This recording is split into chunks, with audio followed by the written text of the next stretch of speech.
এই এপিসোড উৎসর্গ করা হলো কক্সবাজারের চকরিয়ার দুলা হাজরায় যৌথ বাহিনীর অভিযানে সন্ত্রাসী হামলায় নিহত সেনাবাহিনীর লেফটেন্যান্ট শহীদ তানজিম সারোয়ার নির্জনের পবিত্র স্মৃতির উদ্দেশ্যে। বাংলাদেশকে নিয়ে ওয়াকার কি করতে চাই সেটার একটা ইঙ্গিত পাইছি, আপনাদের সাথে সেটা শেয়ার করতে চাই। ওয়াকারের খায়েশ কি সেটা সে গোপন করে নাই, ভালো কথা। বাংলাদেশ কলো ওই পথেই যাইতেছে। আজকের এপিসোড শেষ হলে বুঝতে পারবেন যে বাংলাদেশে সিসির মতো একটা সামরিক শাসনের সম্ভাবনা তৈরি হইতেছে। সেই সরকারের প্রেসিডেন্ট হয়তো প্রফেসর ইউনূসই থাকবে। এটা ওয়েস্ট খুশি, মানে পশ্চিম খুশি, ইন্ডিয়া খুশি, আমেরিকা খুশি, ইউরোপ খুশি, আওয়ামী লীগও খুশি, বাঙ্গু এলিটেরাও খুশি থাকবে। কিন্তু গণতান্ত্রিক বাংলাদেশ গড়ার লড়াইয়ে যারা ছিলাম তাদের আরেকটা দুর্বিষহ ভবিষ্যৎ লড়াইয়ের জন্য তৈরি হইতে হবে। কেন আমার মনে হচ্ছে বাংলাদেশের সিসির মতো শাসনের বিপদ আছে সেটা আমি 5টা অংশে ব্যাখ্যা করব আজকের এপিসোডে। আমাদের লক্ষ্য হবে সিসির মতো শাসনের সম্ভাবনাকে রুখে দেওয়া। রাজনৈতিক দলগুলোর উচিত এই বিপদ সম্পর্কে ওয়াকিবহাল থাকা এবং সেনা প্রধানেরও জানা উচিত আমরা সজাগ আছি, চেতন আছি, হওয়ার লয়। আন্তর্জাতিক বার্তা সংস্থা রয়টারকে দেওয়া ওয়াকারের সাক্ষাৎকার পড়ে মনে হইল যে 36 জুলাইয়ের গণ অভ্যুত্থান পরবর্তী এই অন্তর্বর্তীকালীন সরকারকে উনি 1/11 ধাঁচের সরকার বলে মনে করছেন। এই ভদ্রলোক নিজের আর এক জেনারেল মঈন ভাবছেন। তা না হইলে একজন সরকারি কর্মকর্তা হইয়া কোন ক্ষমতার জোরে এবং কোন সাহসে কার অনুমতি নিয়ে সংবাদ মাধ্যমে বক্তব্য দিলেন? সরকারি কর্মচারী হিসেবে উনার তো প্রধান উপদেষ্টার অনুমতি নিয়ে বক্তব্য দেওয়ার কথা, ঠিক কিনা? রাষ্ট্র, রাজনীতি এবং দেশের সর্বশেষ পরিস্থিতি নিয়ে সরকারের মন্ত্রী পরিষদ বিভাগের সচিব, পুলিশের আইজিবি, নৌবাহিনীর প্রধান, বিমান বাহিনীর প্রধান অথবা প্রধান বিচারপতি কি প্রকাশ্যে গণমাধ্যমে বিবৃতি সাক্ষাৎকার দিতে পারবেন? পারবেন না। উনি কেমনে দিলেন? কোন অধিকারে? কোন হেডমে? হাতে অস্ত্র আছে আর তলে সৈনিক আছে। সেই জন্যে ফ্যাসিবাদের অবসানের পরে গণতন্ত্র ফিরে আসলে বলে কি সরকারের শীর্ষ কর্মকর্তারাও স্বাধীন হয়ে গেলেন? চাকরিবিধির সকল শর্ত লঙ্ঘন করিয়া নিয়ম নীতি ভাঙ্গা তারা কি দেশে অরাজকতার সৃষ্টি করবেন? এই সেনা প্রধানের দেখানো পথে তো সোনার বাংলা দেখতেছি ওই দিকেই আগাইতেছে। বৈবাহিক সূত্রে উনি শেখ পরিবারের জামাই, মাশাআল্লাহ। খুনি হাসিনার ফুফাতো বোনকে বিয়ে করছিলেন ওয়াকার, জেনারেল ওয়াকার।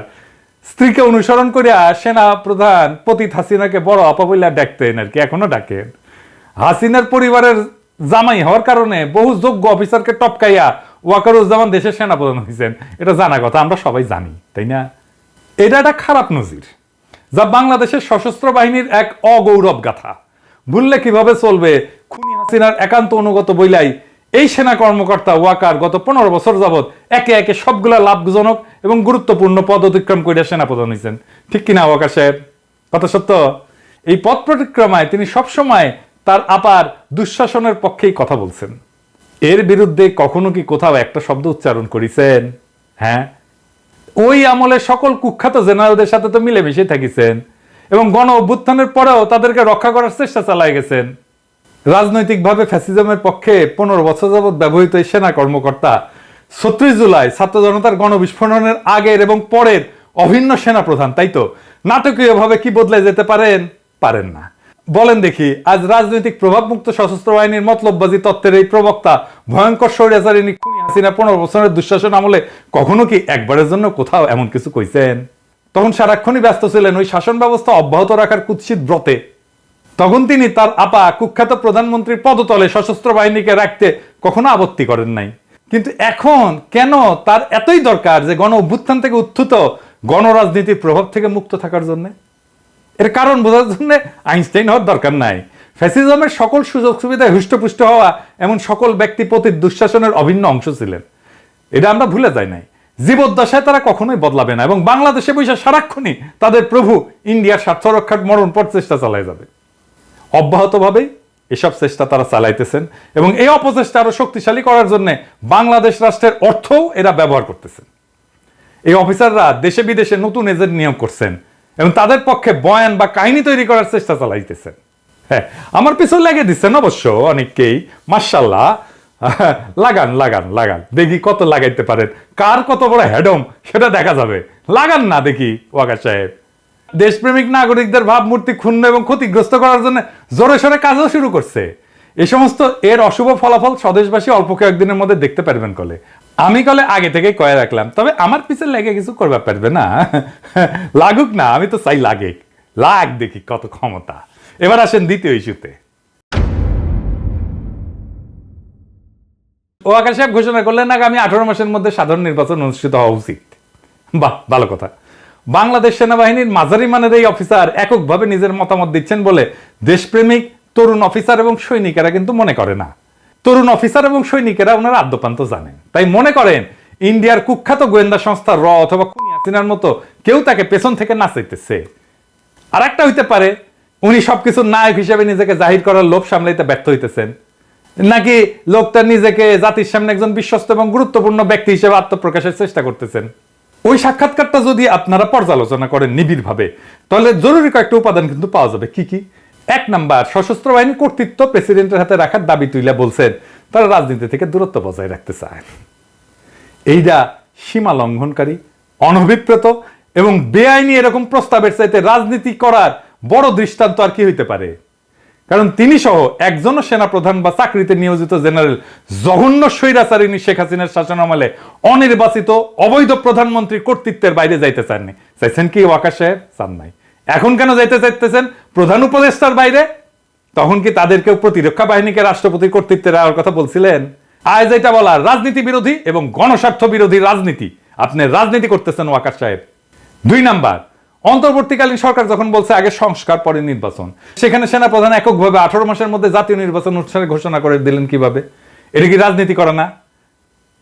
তাতে কি সরকারি চাকরিবিধির গুরুতর লঙ্ঘন ঘটেনি? 3 নাম্বার, ওয়াকার সাহেব যখন বলে যে গণতন্ত্রের উত্তরণ ঘটা উচিত, তার মানে কি তিনি পরোক্ষভাবে বলতেছেন খুনি হাসিনার উৎখাতের দিন অর্থাৎ 5ই আগস্টের আগে বাংলাদেশে গণতন্ত্র ছিল? মানে ওয়াকার সাহেব নিজের অজান্তেই ফ্যাসিজমের পক্ষে কথা কইতেছেন। 4 নাম্বার, কিছু সামরিক কর্মকর্তা সাবেক প্রধানমন্ত্রী বা স্বরাষ্ট্রমন্ত্রী সরাসরি নিয়ন্ত্রিত সংস্থাগুলোতে কাজ করার সময় নিয়মের বাইরে গিয়া কিছু করতে পারেন বইলা এই সাক্ষাৎকারে সন্দেহ প্রকাশ করছেন জেনারেল ওয়াকার।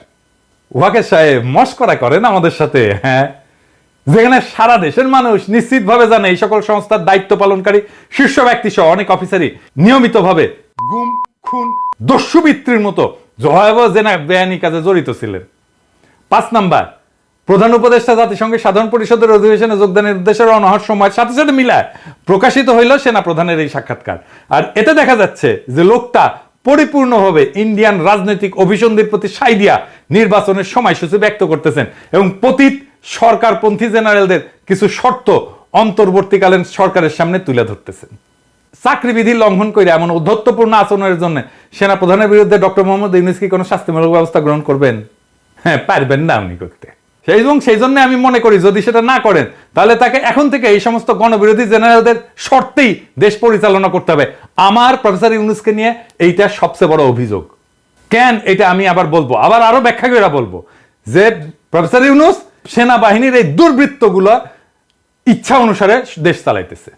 বিএনপি, জামাত, বৈষম্য বিরোধী ছাত্র আন্দোলন সহ গণ অভ্যুত্থানে অংশগ্রহণকারী সকল দল, সংস্থা এবং পক্ষকে এই নতুন বাস্তবতা কিন্তু বুঝতে হবে এবং এর বিরুদ্ধে ঐক্যবদ্ধভাবে রুখে দাঁড়াইতে হবে। আর তা না করতে পারলে ভিন্ন রূপে ডেলে সাজানো ফ্যাসিবাদের নবছায়ায় গণতন্ত্র শূন্যতা, অধিকারহীনতার মধ্যে ইন্ডিয়ার কর্তৃত্বের অধীনে বসবাস করতে হবে। আমি বলে রাখলাম, লিখে রাখতে পারেন। এইবার আসেন তৃতীয় ইস্যুতে। ওয়াকার সাহেব যখন নিজের এখতিয়ারের বাইরে বিষয় নিয়ে নিয়ম নীতির সকল সীমা লঙ্ঘন করে কথা বলেন, দেখা যাচ্ছে আমাদের মিডিয়া তখন তা তুলে ধরতে ভয় বা লজ্জা পাইতেছে। লজ্জা নারীর ভূষণ এবং প্রথম আলো, ডেইলি স্টারের ভূষণ। কিন্তু এটা কেন হবে? গণমাধ্যম কি এখনো খুনি হাসিনার শাসনামলে গড়ে ওঠা ভীতির পুরানো মানসিকতার রাজত্বে বসবাস করতেছেন, নাকি তারা জেনারেল ওয়াকারকে খুনি হাসিনার বনজামাই ভাইবা এখনো সন্ত্রস্ত থাকে, তাকে সমীহ করে? আচ্ছা, আর একটা জিনিস বলি, আপনারা বলেন তো দেখি, জেনারেল ওয়াকার সামরিক বাহিনী সম্পর্কিত কমান্ড, নিয়ন্ত্রণ কাঠামো এবং নিয়ম নীতি সম্পর্কে কি অবগত না? যদি তা না হইয়া থাকে তাহলে কিভাবে তিনি ডিজিএফআই, এনএসআই, এনটিএমসি এইগুলোর মতো সংগঠনগুলোতে নিজের নিয়ন্ত্রণে নিলেন? নিজের নিয়ন্ত্রণে নিছেন এরা জানেন তো? আদতে এগুলোর নিয়ন্ত্রণ প্রধান উপদেষ্টার হাতে থাকার কথা। তো প্রফেসর ইউনূসকে অতিরিক্ত কাদের বোঝা মনে করে এগুলোর দায়িত্ব সেনা প্রধানকে সামলাইতে দিচ্ছেন। শুধু তাই না, ডিজি, বিজিবি, ডিজি আনসার, র্যাবের অফিসাররা কেন স্বরাষ্ট্র উপদেষ্টাকে টপকায় বা উপেক্ষা করে সেনা প্রধানের কাছ থেকে নির্দেশ নিতেছেন জানেন নাকি? এটা কিন্তু হইতেছে। দাপ্তরিকভাবে মূল বস প্রধান উপদেষ্টা হওয়ার পরেও সশস্ত্র বাহিনী বিভাগের প্রিন্সিপাল স্টাফ অফিসার কেন সেনা প্রধানের কাছ থেকে সিদ্ধান্ত নেন? প্রধানমন্ত্রী বা প্রধান উপদেষ্টার পরিবর্তে রাষ্ট্রপতির হাতে সশস্ত্র বাহিনীর দায়িত্ব রাখার পরামর্শ দেওয়ার ক্ষমতা জেনারেল ওয়াকারকে কে দিছে? তিনি কি সংবিধান সংস্কারের জন্য গঠিত কমিশনকে প্রচ্ছন্নভাবে দিক নির্দেশনা বা হুকুম দিতেছেন? দেখা যাক আমাদের সেই প্রবাসী পণ্ডিত আলী রিয়াজ কার সাথে আপোষ করেন, কাকে ভয় পান এবং কার ইঙ্গিতে উঠবস করেন দেখবনি আমরা। বর্তমানে এটা স্পষ্ট যে সশস্ত্র বাহিনীর উপরে প্রফেসর ইউনূসের কোনো নিয়ন্ত্রণ নাই। আমার এইটা চিন্তা, এবং আমি প্রফেসর ইউনূসকে প্রথম থেকে বলে আসতেছি আপনার নিয়ন্ত্রণ নিরঙ্কুশ করেন, আমরা সমর্থন দেব বলে আসছি কিন্তু। এবং এটার ফলেই জেনারেল ওয়াকার প্রকাশ্যে এসে অনবরত বিভিন্ন বিতর্কিত বিবৃতি দিচ্ছে, ফলে পরিস্থিতি ক্রমশই ঘোলাটে হচ্ছে। রয়টার্সের সঙ্গে জেনারেল ওয়াকারের সাক্ষাৎকারে যে চিন্তাটা জনমনে সবচেয়ে বেশি ধাক্কা দিছে তা হইল রাষ্ট্রপতি এবং প্রধানমন্ত্রীর ক্ষমতার ভারসাম্য রাখা এবং সশস্ত্র বাহিনী রাষ্ট্রপতির অধীনে থাকা। কল্পনা করেন সশস্ত্র বাহিনীর নিয়ন্ত্রণ গণতান্ত্রিক ধারায় অবাধ এবং সুষ্ঠু নিরপেক্ষভাবে নির্বাচিত সরকারের অধীনে নাই, আছে একজন মনোনীত রাষ্ট্রপতির হাতে, চুপ্পুর মতো লোকের হাতে। সেই সরকার কি কখনো স্বাধীনভাবে চলতে পারবে? বাংলাদেশে পাকিস্তানের চিহ্ন দেখতে পারতেছেন না? ইমরান খানের যে দশা হয়েছিল এরকম হবে না? পাকিস্তানের মতো জেনারেল সাহেবদের গুতায় জনগণের ভোটে নির্বাচিত রাজনীতিবিদদের শাসন কি কখনো কার্যকর হবে? হবে না। ঠিক ওইটাই চাইতেছে ওয়াকার। আমাদের মতে এটা ভীষণ বিপজ্জনক একটা প্রস্তাব। আপনি মহা অন্যায় করছেন ওয়াকার সাহেব এই প্রস্তাব দিয়া। আপনি ভাইবেন না আপনার চালাকি আমরা ধরতে পারবো না। আপনার ডালে ডালে চলেন, আমরা পাতায় পাতায় চলি। ওয়াকার সাহেব পলিটিক্স করে আসা লোক, বহুত দিনের, 18 বছর বয়স থেকে পলিটিক্স করি, আর আপনি 18 বছর বয়স থেকে লেফট রাইট করেন। আঙ্গেরের সাথে চালাকি করবেন না, চালাকি ধরে ফেলবো। চালাকি ধরে ফেলা আমি ছাড়াও মেলা লোক আছে। হ্যাঁ, পরে আবার চিন্তা করেন না যে পিনাকিটা সরাই দিলে আবার ভালো হয়ে যাবে। জি না, আমি ছাড়া মেলা লোক আছে, ওটা ধরে ফেলবে। তো আমার মনে হয় যে ভবিষ্যতের এই সমস্ত বিকল্প পথ মাথায় রেখায় শাসক জেনারেল সাহেবেরা 5 আগস্ট হাসিনার নিরাপদ পলায়ন নিশ্চিত করছিলেন। তারা এটা করতে গিয়া বাংলাদেশ রাষ্ট্রের নিরাপত্তার প্রশ্নে যে সমস্ত আপোষ এবং স্বার্থহানিকর অঘটন ঘটাইছেন তা নিয়ে তরুণ অফিসার এবং সৈনিকদের সামনে কিছু প্রশ্ন উত্থাপন করা জরুরি। কি কি সেই প্রশ্ন? 1 নাম্বার, একটা দেশবাসীর উদ্দেশ্যে একটা পরিকল্পিত নাটক প্রচার করা হয়। দেশবাসীর উদ্দেশ্যে বলা হয়েছিল যে বিক্ষুব্ধ জনতা গণভবনের দিকে আগায় আসতেছিল বলে মাত্র 45 মিনিট সময় বেঁধে দেওয়া হয় হাসিনাকে। এই সময়ের মধ্যে পদত্যাগ করে হাসিনা সামরিক হেলিকপ্টার করে দেশ ছাড়ে। কিন্তু নাটকটি সময়ের ফ্রেমে বিশ্বাসযোগ্যতা হারায়। এটা নিছক 45 মিনিটের নাটক ছিল না, হুট করে কিছু হয়নি। জবনিকা পাতের বেশ কয়েক ঘন্টা আগে থেকে এই নাটক সাজানো হয়েছিল, যার প্রত্যেকটা মিনিটের হিসাব এবং বিবরণ এবং ঘটনার বিস্তারিত অবশ্যই আছে। কখন হয়েছিল এই নিরাপদ পলায়ন নাটকের প্লট রচনা? কে বা কারা এটা তৈরি করছিল? এর সাথে কি ইন্ডিয়া জড়িত? প্রতিবেশীদের সঙ্গে আতাত করে সফল সমন্বয় ঘটায় কি খুনি হাসিনাকে দিল্লিতে পাঠানো হইল? 2 নাম্বার, 5 আগস্ট হাসিনা পদত্যাগ করলে তার সরকার কার্যত বিলীন হইয়া যায়। তখন রাষ্ট্রপতি ছাড়া এমন কোন কার্যকর রাজনৈতিক শাসন বা কর্তৃত্ব ছিলেন না যিনি এই পলায়ন অনুমোদন করবেন। তিনি কি হাসিনার সেফ ইভাকুয়েশন নিশ্চিত করছেন? পদত্যাগের পর সামরিক বিমানে চইরা দেশ ত্যাগ কি হাসিনার জন্য বৈধ ছিল? গণভবনের পেছনে এসা হেলিকপ্টার চইরা কুর্মিটোলা বিমান ঘাটিতে, সেইখান থেকে C-130 বিমানে চড়াই সীমান্ত পাড়ি দিয়া ফ্যাসিস্ট হাসিনাকে দিল্লি নিয়ে যেতে কে নির্দেশ দিয়েছিলেন? বিমান বাহিনী প্রধান। বিমান বাহিনী প্রধান কি একাই এই অপরাধপূর্ণ সিদ্ধান্ত নিয়েছিলেন, নাকি অপরাপর চেইন অফ কমান্ড বা সার্ভিস চিফদের সাথে পরামর্শ কইরা এই অপকর্মটা সম্পন্ন করছিলেন? 3 নাম্বার, ওই যে নাগরিক টিভিতে সাকিবের সাথে টেলিফোনে কথা বলার সময় ওয়াকার সাহেব একটা প্রকাশ্য বিবৃতি দিয়েছেন, সেখানে বলছেন হাসিনার দেশ ত্যাগের খবরটা তিনি কারো কাছ থেকে শুনছেন। শুনেন কি বলে। প্রথম কথা হচ্ছে যে আমি তো পলিটিক্যাল পার্টিগুলোর সাথে ডিসকাশন করছিলাম, তখন আমাকে সামবডি সে যে উনি তো চলে যাচ্ছে, উনি is on the runway, he has taken of.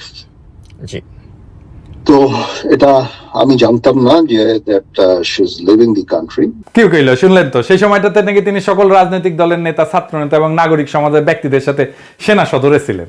সেক্ষেত্রে যে প্রশ্ন অমীমাংসিত থাকে তা হইল, সেনা প্রধান তখন কেন সেনা সদরে এই সমস্ত অতিথিদের আমন্ত্রণ জানাইছিলেন?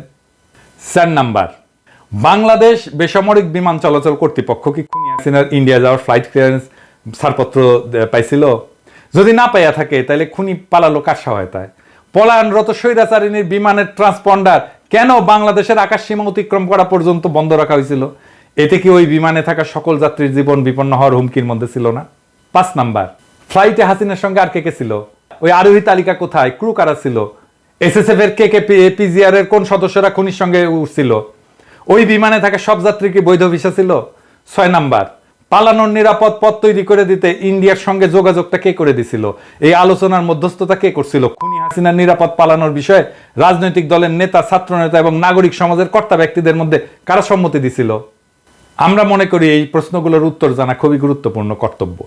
বাংলাদেশের নাগরিকদের, বিশেষ করে আন্দোলনে অংশগ্রহণের ছাত্র জনতা, জুনিয়র অফিসার এবং সৈনিকদের এই সমস্ত তথ্য জানার অধিকার আছে। অথচ এখন পর্যন্ত ডক্টর মোহাম্মদ ইউনূসের অলস, অকেজো, অথর্ব, বুড়া হাবরার অন্তর্বর্তী সরকার এই বিষয়ে সম্পূর্ণ নীরব। এইবার আসেন চতুর্থ ইস্যু নিয়ে আলাপ করি।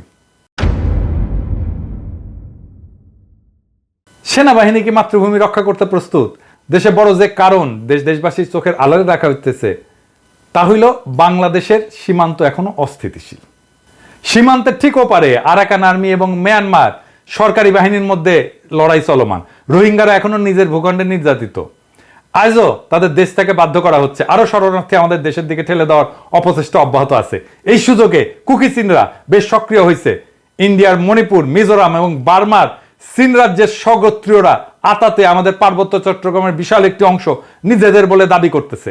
আপনারা সবাই জানেন পিসিজেএসএস এবং ইউপিডিএফ পার্বত্য চট্টগ্রামে নিজেদের নিয়ন্ত্রণ নেওয়ার চেষ্টা করতেছে। সার্বভৌমত্ব রক্ষার প্রশ্নে এমন হুমকি মোকাবেলায় আমাদের সশস্ত্র বাহিনীর পরিকল্পনা এবং প্রস্তুতি কতটুকু তা দেশবাসীর জানা প্রয়োজন। পাশাপাশি ইন্ডিয়া অবিরতভাবে তার বল প্রদর্শন করতেছে। অমিত শাহ এবং রাজনাথ সিং এর নিয়মিত হুমকি স্রেফ ফাঁকা আওয়াজ বইলা উড়িয়ে দেওয়াটা ঠিক না। ডক্টর ইউনূস সরকারের উপর ভারত মোটেও খুশি না, এটা কিন্তু মাথায় রাখেন। বাংলাদেশ আক্রমণ করে ইন্ডিয়া যে তাদের পুতুল হাসিনাকে আবারও ক্ষমতা বসানোর চেষ্টা করবে না এর নিশ্চয়তা আছে কি? কিংবা এমন আশঙ্কা কি কোনো সমরবিদ অস্বীকার করতে পারবেন? পারবেন না। অবশ্য আক্রমণ বা আগ্রাসন বলি তা করতে ইন্ডিয়া বেশ কয়েকটা অজুহাত ধীরে ধীরে উচ্চারণ করে পটভূমি কিন্তু তৈরি করতেছে। যেমন সংখ্যালঘু নির্যাতন, নিপীড়ন, ইসলামী মৌলবাদের উত্থান, ইন্ডিয়া অবৈধ বাংলাদেশের অনুপ্রবেশ ইত্যাদি। এমন হুমকি মোকাবেলায় কি আমাদের সশস্ত্র বাহিনী প্রস্তুত আছে? দেশবাসীর সামনে বুকে হাত রেখে আমরা প্রস্তুত এমন অভয়বাণী দেওয়ার সততা, সাহস কি তিন বাহিনীর প্রধানদের আছে? সেনাপ্রধান জেনারেল ওয়াকারুজ্জামান, নৌবাহিনীর প্রধান রিয়ার অ্যাডমিরাল নাজমুল হাসান এবং বিমান বাহিনীর প্রধান মার্শাল হাসান মাহমুদ খান কি দেশবাসীকে পরিপূর্ণ আশ্বাস দিতে সক্ষম যে তারা বহিঃশত্রুকে মোকাবেলার পুরোপুরি তৈরি আছেন? আগে তো এই কাজটা করবেন। বাংলাদেশের রাজনীতি নিয়ে মাথার একেবারে পোকা উঠে গেছে না? নিজের কাজের খবর নাই, রাজনীতির খবর নিয়ে মাথা গরম করে বসে আছেন। খুনি হাসিনার পতনের আগে 19 জুলাই রাতে সারা দেশে কারফিউ জারি এবং সেনা মোতায়েন করছিল তৎকালীন ফ্যাসিস্ট আওয়ামী লীগ সরকার। কিছু দলবাজ আর্মি অফিসার তখন বিক্ষোভরত নিরস্ত্র ছাত্র জনতার দিকে গুলিও ছুটছে, মারাও গেছে ওই গুলিতে। আমাদের কাছে ভিডিও আছে। গণ অভ্যুত্থানের পর প্রতিষ্ঠিত অন্তর্বর্তীকালীন সরকার এখন সেনা কর্মকর্তাদের ম্যাজিস্ট্রেসির ক্ষমতাও দিছে। এমত অবস্থায় জেনারেল ওয়াকার সাহেব কি আমাদের আশ্বস্ত করতে পারবেন তথাকথিত জননিরাপত্তার কাজে দীর্ঘমেয়াদে সেনাবাহিনী মোতায়েন করে রাখার কারণে সেনাদের দেশ রক্ষার মনোবল, লড়াইয়ের পূর্ণ ক্ষমতা এবং দক্ষতা অক্ষুণ্ণ আছে কি? তিনি কি নিশ্চিত করবেন ওনারা সত্যিই রাজনীতি মুক্ত এবং এখন কেবলই দেশ সার্বভৌমত্বের অধিকার রক্ষায় বহিরাগত আগ্রাসন মোকাবেলায় প্রস্তুত? তিনি কি গ্যারান্টি দিতে সক্ষম আমাদের সেনাবাহিনীর প্রশিক্ষণ চক্র, কোর্স ক্যাডার, ইনডোর আউটডোর অনুশীলন, বিশেষজ্ঞ প্রশিক্ষণ সহ সকল পেশাদার কার্যক্রম স্থগিত বা কমানোর পরেও সেনাদের পেশাগত দক্ষতা বজায় আছে? শত্রুর বিরুদ্ধে লড়াই করার জন্য বাংলাদেশ কি উপযুক্ত দক্ষতা, প্রশিক্ষিত জনশক্তি, অস্ত্র এবং গোলাবারুদ আছে? সশস্ত্র বাহিনীকে দেশের আভ্যন্তরীণ নিরাপত্তার দায়িত্ব থেকে দ্রুত সরায় যুদ্ধের পর্যায়ে প্রস্তুত করতে কতদিন সময় লাগে তা কি তারা জানেন? তবে আমি দৃঢ়ভাবে বিশ্বাস করি সেনাপ্রধান জেনারেল ওয়াকারুজ্জামান জানেন দীর্ঘদিন ব্যবহার না করলে ধারালো অস্ত্রটাও মরিচায় ক্ষয় ধরে যায়। এইবার আসেন অ্যাডমিরাল মোহাম্মদ নাজমুল হাসান, আপনি কি জানাবেন আমাদের কতগুলো সমুদ্র উপযোগী সহায়ক কর্মক্ষম জাহাজ আছে? কয়টা কর্মক্ষমতার বাইরে আছে? কি যথেষ্ট অস্ত্র, গোলা বারুদ বা যুদ্ধের রসদ? জবাব যদি না হয় আপনি কি প্রতিরক্ষা উপদেষ্টাকে বর্তমান পরিস্থিতি এবং সক্ষমতা সম্পর্কে জানাইছেন? এই অবস্থার উন্নতি না হইলে শত্রুপক্ষের দ্বারা বাংলাদেশের কি হাল হইতে পারে, জয় হইতে পারবেন কিনা তা নিয়ে কি আলোচনা করছেন? আপনার নাবিকদের অপারেশনাল এবং প্রশিক্ষণের হাল হকিকত এবং মান কতটুকু? নৌপ্রধানকেই নিশ্চিত করতে হবে আমাদের সমুদ্র সীমা লঙ্ঘিত হইলে তারা দ্রুত সময়ের মধ্যে ব্যবস্থা নেবেন। ওই যে মনে আছে না, সেন্ট মার্টিন দ্বীপে বার্মান নৌবাহিনী 7 দিন ধরে গুলি বর্ষণ করার পর সেখানে নৌবাহিনীর জাহাজ পৌঁছেছিল 7 দিন পরে। এটা কিন্তু দেশবাসী জানে। এবার আসেন বিমান বাহিনীর প্রধান মার্শাল হাসান মাহমুদ খান, আপনি কি আমাদেরকে বলবেন কিভাবে আপনার বিমান আমাদের আকাশ মুক্ত রাখবে? কয়টা উড়বার পারে আর কয়টা পারে না? গত 1 বছরে আপনার অপারেশনাল পাইলটরা কি 30টা ফ্লাইং ঘন্টা আকাশে থাকতে পারছেন? আপনি কি মনে করেন বর্তমান সক্ষমতা নিয়ে শত্রুপক্ষের মুখোমুখি হইতে পারবেন? যদি না পারেন, আপনি কি ডক্টর মোহাম্মদ ইউনূসকে অবহিত করছেন? 3 বাহিনীর প্রধানকে বলতে চাই, এখন আমি কইলে অনেকে কয় আপনি কর কে, আমি কমু। শোনেন, শোনা লাগবি। আপনাদের প্রধান দায়িত্ব বহিরাগত আগ্রাসন মোকাবেলায় প্রস্তুত থাকা। সেই দায়িত্ব ভুলায় বা এড়ায় দেশের আভ্যন্তরীণ জননিরাপত্তার কর্মে, শ্রমে এবং বাহবায় খুশি হওয়া কি পেশাদার সেনার কাজ? দেশ আক্রান্ত হইলে আপনারা কিন্তু ক্ষমা পাইবেন না। অতীতে সশস্ত্র বাহিনীর প্রধানরা দেশের অভ্যন্তরে বেসামরিক নাগরিককে যতটুকু সহায়তা দরকার ততটুকু কইরা দ্রুত নিজেদের ব্যারাকে ফিরতে দেরি করেন নাই। কিন্তু আপনারা দেখাচ্ছেন ভিন্ন আর এক আচরণ। আপনারা দীর্ঘ সময় নিজ নিজ বাহিনীকে সেনানিবাসের বাইরে রাখতে এবং নিজেরা থাকতে চাইতেছেন। খুব মজা, তাই না? এখনো বহু বিচিত্র লেনদেনের ভাগিদার হওয়া যাইতেছে, তাই না? আমরা খবর রাখি কলে, হ্যাঁ আমরা খবর রাখি। নেহায়েত ভদ্রতা কইরা কই না, নেহায়েত ভদ্রতা করে কই না। আমি কলে কইছিলাম কয়েকজনের আমল নামা কিন্তু প্রকাশ করে দেব, এখনো করি নাই, হাতে রাখিছি। সবকিছু দেখাই দিলে তো সবই শেষ, তাই না? তরুণ অফিসার এবং সৈনিকদের আমি বলি, আপনারা নিশ্চয়ই জানেন, তারপরেও বলি, বেসামরিক নাগরিকদের সাথে মিশে যাওয়া এবং তাদের সাথে বাধাবন্ধনহীন ভালো মন্দের গণ আচরণে সংক্রমিত হইয়া অতীতে একাধিকবার সেনাবাহিনীর ইমেজ সংকট কিন্তু দেখা দিছে। এবারও তেমন একটা কিছু কিন্তু ঘটতে যাইতেছে।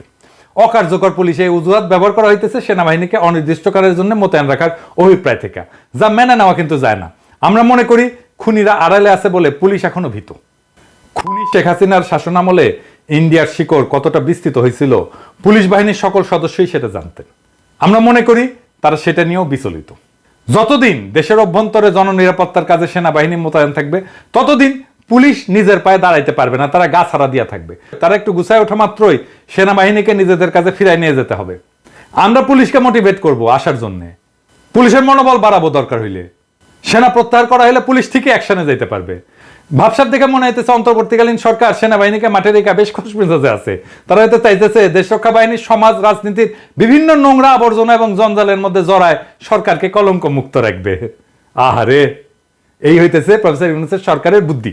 উপদেষ্টাদের বুদ্ধি হচ্ছে এই লেভেলে। সশস্ত্র বাহিনী বলছিল না যে 632 জনকে অঘোষিতভাবে লুকায় রাখা এবং পতিত সরকারের কয়েক হাজার খুনি, দাগী অপরাধী, দুর্বৃত্তকে দেশব্যাপী সেনা ছাউনিতে নিরাপদ আশ্রয় দিছিল। এর জন্য কিন্তু দেশবাসী বিস্মিত এবং ব্যথিত হয়েছিল। পতিত ফ্যাসিস্ট সরকারের বিভিন্ন পর্যায়ের নেতা নেত্রী, সংগঠক, কর্মকর্তাদের নিরাপদে দেশান্তরিত হওয়ার সকল ব্যবস্থা যে সশস্ত্র বাহিনীর একদল শীর্ষ কর্মকর্তা করে দিচ্ছেন তা যেই না জনগণ ক্ষুব্ধ হয়ে উঠছে। কলঙ্কজনক এমন ভয়াবহ ঘটনার কারণে সশস্ত্র বাহিনীর এই 3 প্রধানের প্রতি মানুষের সকল আস্থা ধুলায় মিশাই গেছে। ফ্যাসিস্ট সরকারের পতনের পর 3 বাহিনী প্রধানের প্রত্যেকটা পদক্ষেপ থেকে বোঝা যায় সশস্ত্র বাহিনীর বর্তমান নেতৃত্ব দেশপ্রেমিক ভূমিকা রাখতে অক্ষম। দলবাজ, অযোগ্য, অদক্ষ, দুর্নীতিপরায়ণ কর্মকর্তাদের অবসাদিত কইরা প্রথমেই তাদের উচিত ছিল আগাছা নির্মূল করা। বিড়াল মারতে হয় প্রথম রাতে, তারপর স্বচ্ছ একটা ব্যবস্থা প্রবর্তন করে দ্রুত সকল শূন্য পদ এবং র্যাঙ্ক পূরণ করা। আমি মনে করি এই ক্ষেত্রে অবসরপ্রাপ্ত সেনা কর্মকর্তা এবং যাদেরকে চাকরি থেকে বাধ্যতামূলক অবসর দিচ্ছেন তাদেরকে পুনর্নিয়োগ এবং চুক্তিভিত্তিক নিয়োগ করা যাইতে পারে। কিন্তু দুঃখজনকভাবে 3 বাহিনীতে দেখা যাচ্ছে ফ্যাসিস্ট শাসনের অনুগামী অফিসারদেরকে এখনো স্বপদে বহাল রাখা হয়েছে এবং অনেককে পদোন্নতিও দেওয়া হচ্ছে। অতি দ্রুত এই সমস্ত বন্ধ কইরা এর বিপরীত ধাতা প্রবাহিত যদি না হয় তাহলে যা চলতেছে তার রুখে দাঁড়াইতে হবে তরুণ অফিসার এবং সৈনিকদেরকে। আপনারা আমাদেরকে পাশে পাবেন, জনতাকে আপনাদের পাশে পাবেন, আমরা সে ব্যবস্থা করব। এবার আসেন প্রফেসর ইউনূসের প্রসঙ্গ।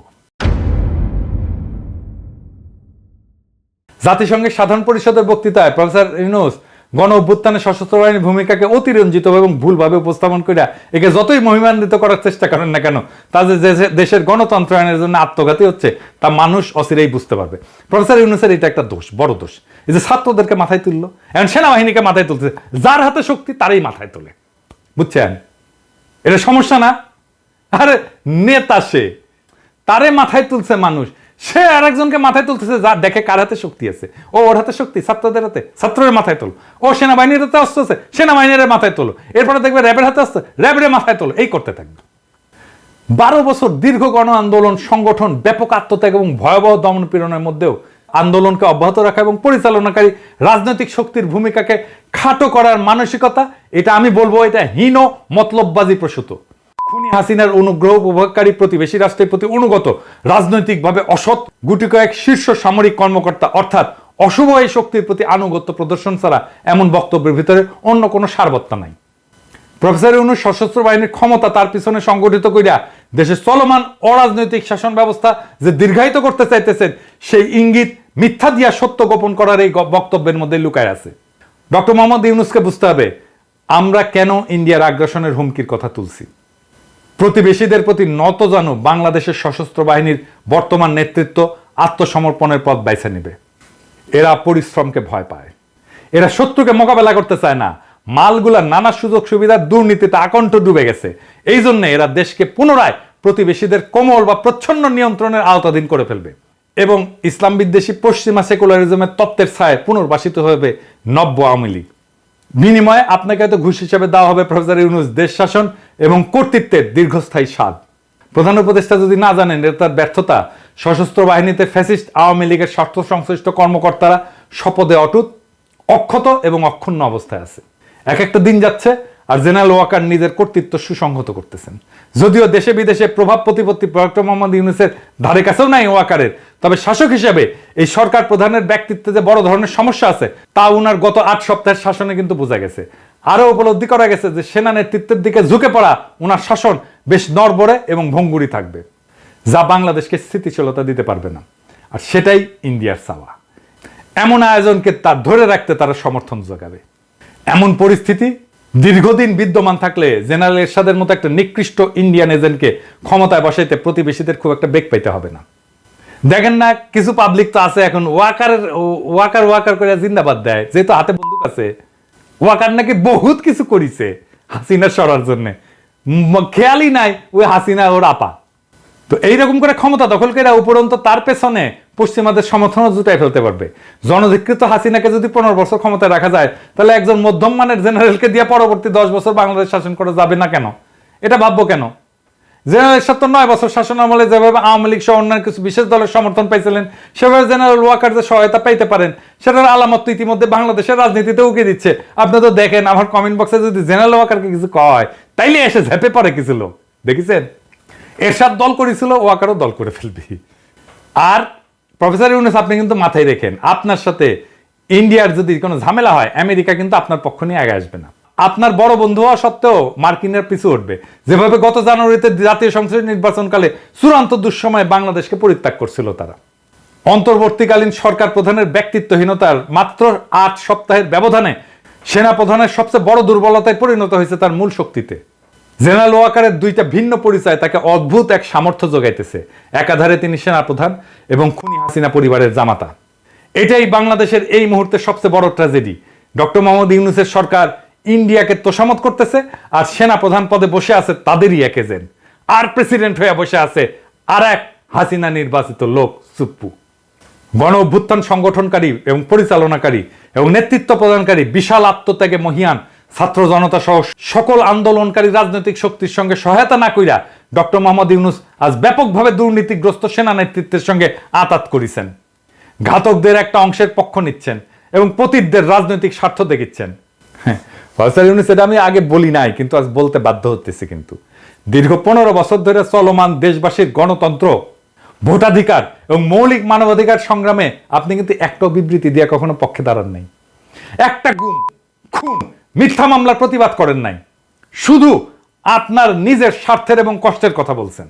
গণ অভ্যুত্থানের পরবর্তী সময়ে আপনারা ধরে আনা হয়েছিল, ধার করে আনা হয়েছিল, ধার করে ধরে আনা যুগ পরিবর্তন করার তীব্র আকাঙ্ক্ষায় তাড়িত গণমানুষের একটা সরকার গঠন করা ইচ্ছা পোষণ করছিল দেশের মানুষ।